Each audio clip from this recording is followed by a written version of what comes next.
teman-teman, perkenalkan, nama saya Widya Eksandra. Saya dari Prodi Pendidikan Bahasa dan Sastra Indonesia dengan NIM 21000003054.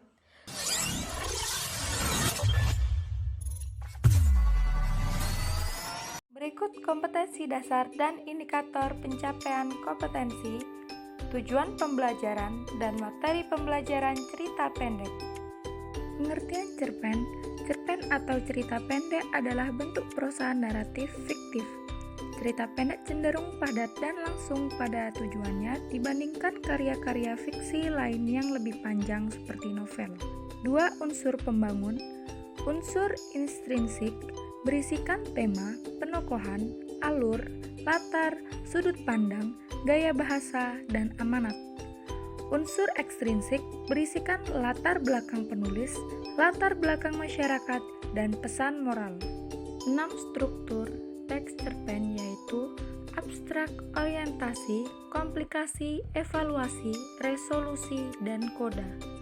Unsur kebahasaan teks cerpen, tanda baca, frasa atau kelompok kata, imbuhan, istilah kata, kata ganti, pengulangan, konjungsi atau kata sambung, rujukan kata, dan kata baku.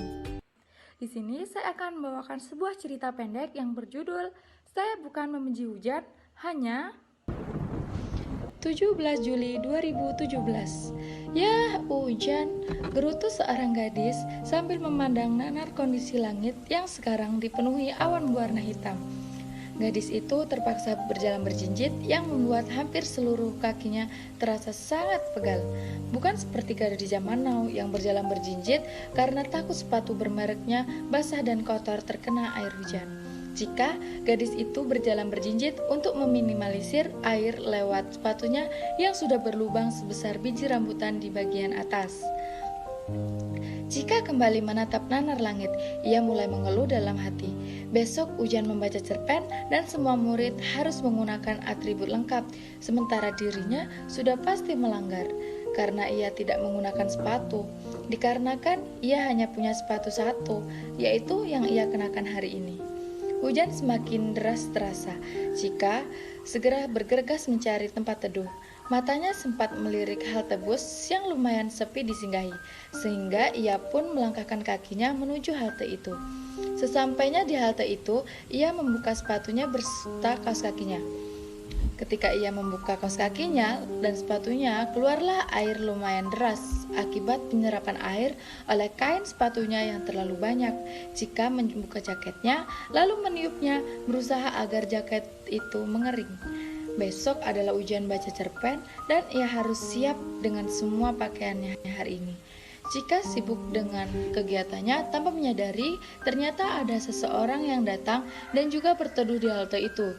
Sama seperti kondisi Cika, orang itu juga basah kuyup. Cika ingin mengambil buku dalam tasnya untuk mengibasi jaketnya supaya mengering. Ketika ia menoleh, tatapannya langsung jatuh kepada orang yang baru datang. Cika tersenyum gagu, lalu segera mengambil bukunya dan mengibasi jaketnya. Sesekali ia mengucapkan mantra dalam hati. Semoga cepat kering, Shifaha, Shifaha. Lelaki yang baru datang dengan headset yang menempel di telinganya.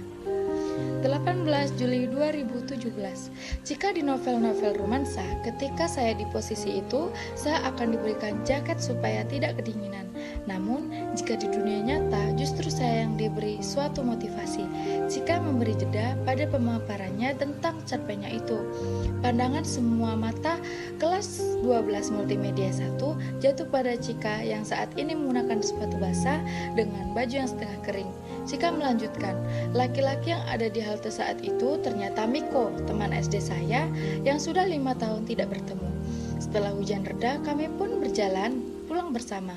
17 Juli 2017. Cika berjalan ditemani dengan Miko di sampingnya dan diiringi tetesan air hujan yang jatuh di atas kepalanya. Miko tersenyum simpul. Masih benci hujan? Cika mengerutkan alisnya tanda kurang mengerti. Lah, memang kapan aku benci hujan? Miko tertawa renyah diselipi dengan lesung pipit yang cukup tertempel di pipinya. Zaman SD, kamu saat hujan selalu berteriak, Ngapa hujan sih? Bete deh sama hujan. Nggak sayang sama aku ya? Kenapa hujan sih? Sepatu aku basah nih. Cika melongoh mendengarnya. Hah? Sumpah demi apa? Aku bilang kayak gitu. Miko mengangguk. Cika tertawa pelan.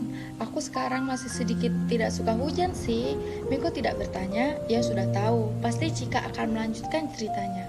Karena hujan tuh bikin basah sepatu aku, bikin basah baju aku, dan aku gak merasa untung kalau ada hujan. Miko tersenyum. Berarti si hujan sekarang sakit hati dong. Maksudnya? Hujan bisa sakit hati karena mendengar omonganmu, karena kehadirannya gak kamu anggap berarti. Ia rela menjatuhkan dirinya dan merasakan sakit karena tubuhnya terpental tanah dan aspal, tapi dia ikhlas melakukan itu. Karena apa? Karena dia sadar, tanpa dirinya, tumbuhan liar dan tumbuhan yang tidak dirawat akan kekeringan.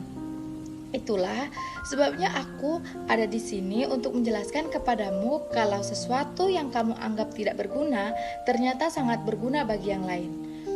Cika menganggukkan kepala, manik matanya menatap Miko. Kalau dipikir muter-muter, bener banget ya. Kalau hujan gak ada, tumbuhan mati. Kalau tumbuhan mati, tidak ada oksigen. Tidak ada oksigen, kita semua mati dong. Iya, kamu gak akan benci hujan lagi kan? Cika tersenyum penuh arti. Makasih ya Tuhan, sekarang hujan, tumbuh-tumbuhan bisa dapat air. Miko memandang jalanan yang sudah basah karena terkena hujan sebelumnya. Miko tak sengaja juga melihat bagaimana seekor siput jarang terlihat berjalan di atas jalanan yang berair. Burung gereja yang meletakkan paruhnya di air hujan yang mengambang, dan kakek penjual jas hujan hari ini laris manis dagangannya. Semua yang terjadi ada maknanya. Terima kasih.